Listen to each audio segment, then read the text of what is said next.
Hey guys, when you don't ask for what you need and want, it can end in disaster. Everybody has needs. And when you don't ask for what you need and want, you think you're avoiding a fight by staying quiet, except all you're doing is delaying that fight. And the longer you delay it, the worse it becomes. Hi, I'm Alapaki, clinical director and co-founder of the Gay Couples Institute. I help gay, lesbian, and queer couples work through communication breakdowns and relational issues using research-based tools. And today we're talking about one of the biggest quiet relationship killers, not asking for what you need and want. So over the last 17 years as a couples counselor and helping over 4,200 couples through communication issues, one of the biggest things I find is people have a hard time asking for what you need and want. And maybe this is you. So you've probably been here. You need something, more connection, more help with chores or other things, more touch, but you keep it to yourself. You say, it's not that important. You sweep it under the rug and you're thinking to yourself, if I say something, he'll get mad at me. He'll get sad. He'll get mad. He'll feel bad. So let's not rock the boat and let's sweep it under the rug. And if I don't say anything, then no one gets hurt. No one gets mad. No one gets sad. Except what you're doing ultimately is by not saying what you need and want, you're not preventing any of those negative feelings from coming up. Instead, you are delaying it. And the longer you delay it, the more explosive it can become later. And if you sweep it under the rug, you're going to get mad and silently resentful over what you think you're not getting. And you might get resentful over just the little things. And you might snap over small things like, okay, he didn't do the dishes and he had this tone in his text.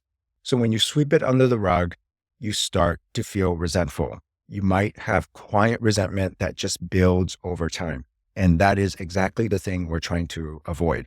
If you're not getting what you need and want, you might start to silently stew over it, silently become resentful, and you start to snap over little things, small things over chores, or they didn't do the dishes right, or they may have had a tone in the text. It starts to become the glass is half empty rather than the glass is half full over little or big interactions. When you're not getting what you need and want, the level of your happiness and your level of satisfaction in the relationship goes down. So ultimately, you need to ask for what you need and want to prevent some of these things.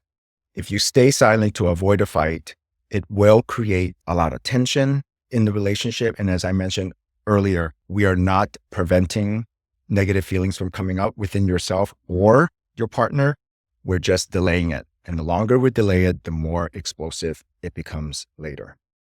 So there are two dances that we see come up that happens far too often.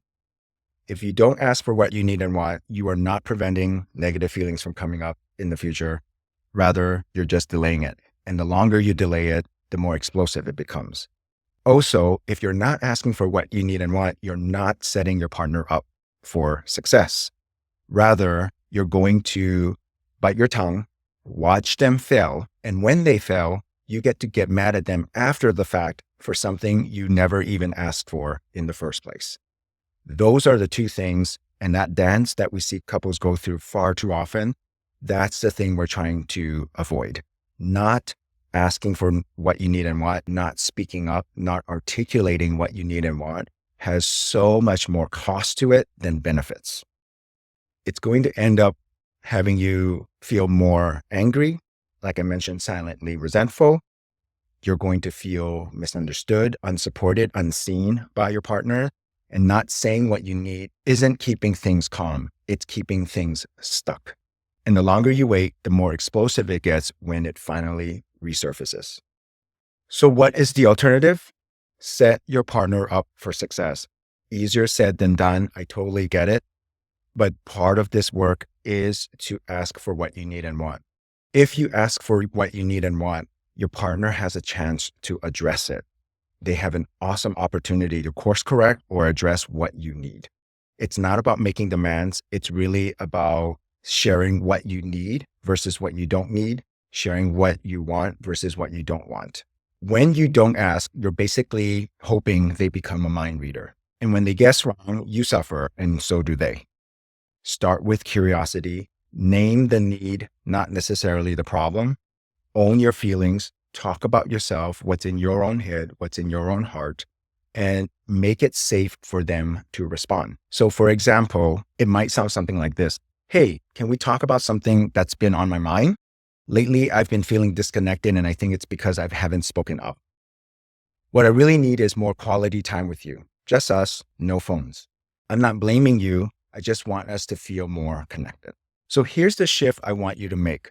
Try not to control the outcome. You have no control over what your partner says or does. You can only have control over yourself in how you come at your partner and how you approach this, like I just mentioned. Ask to create understanding. Ask not because your partner is failing. Ask because they can't succeed unless you're honest. So one last thing. It is your job to ask. It is their job to respond. You don't have to manage their emotions. You just have to show up truthfully. As I mentioned, easier said than done. I totally get it. And if you feel like you've been walking on eggshells, hoping your partner just gets it, it's time to change that destructive behavior that's getting the two of you into trouble. So I know this work might be easier said than done. So that's why I'm offering you a private strategy call for you and your partner to come talk to me. I can get a sense of what is going on, what the current situation is, and what your goals are. And I'll be able to talk through with the two of you, lay out some things to consider and some next steps, and even give you some traction before the end of the call. You don't have to go at this alone, especially if this is difficult for you to do. I'll help you build the confidence you need to say what you need and want. This might be a dynamic the three of us need to work on in session to help the two of you really work through you asking for what you need and want and how to help your partner respond. So if you're interested or even at least bit curious, click the link below and schedule your call. Let's build the kind of communication that leads to connection, not confusion. I'll see you later.